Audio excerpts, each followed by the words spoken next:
പാകിസ്ഥാനിൽ നിന്നെത്തുന്ന ഭിക്ഷാടകരെയും കുറ്റവാളികളെയും കൊണ്ട് പൊറുതിമുട്ടിയിരിക്കുകയാണ് Saudi Arabia.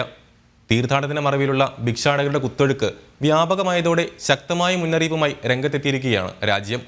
താക്കീതിന് പിന്നാലെ 4000-ലധികം പേർക്ക് പാകിസ്ഥാൻ വിദേശയാത്ര വിലക്കി. പാകിസ്ഥാനിൽ നിന്നുള്ള ഭിക്ഷാടകർ ഒഴുകിയെത്തുന്നതിനെതിരെ ശക്തമായ താക്കീതാണ് സൗദി അറേബ്യ പാകിസ്ഥാൻ നൽകിയത്. തീർത്ഥാടനത്തിന്റെ മറവിലാണ് യാചകരുടെയും ക്രിമിനലുകളുടെയും കുത്തൊഴുക്ക്. ഹജ്ജ് ഉംറ നിർവഹണത്തിനിടയിൽ മക്ക മസ്ജിദിന് സമീപത്തു നിന്നും അധികൃതർ പിടികൂടിയ പോക്കറ്റടിക്കാരിൽ 90% പാകിസ്ഥാൻ വംശജരാണെന്ന് സൗദി അധികൃതരെ ഉദ്ധരിച്ച് വാർത്താ ഏജൻസികൾ റിപ്പോർട്ട് ചെയ്തിരുന്നു. നിയമവിരുദ്ധ പ്രവർത്തനങ്ങളിൽ പാകിസ്ഥാൻ വംശജർ വ്യാപകമാകുന്നതും മതപരമായ വിസകളുടെ ദുരുപയോഗവും ആശങ്ക വർദ്ധിപ്പിച്ചതോടെയാണ് സൗദി കർശന മുന്നറിയിപ്പ് നൽകിയത്. ഇത് അവഗണിച്ചാൽ ശക്തമായ നടപടി സ്വീകരിക്കുമെന്നും സൗദി മുന്നറിയിപ്പ് നൽകിയിരുന്നു.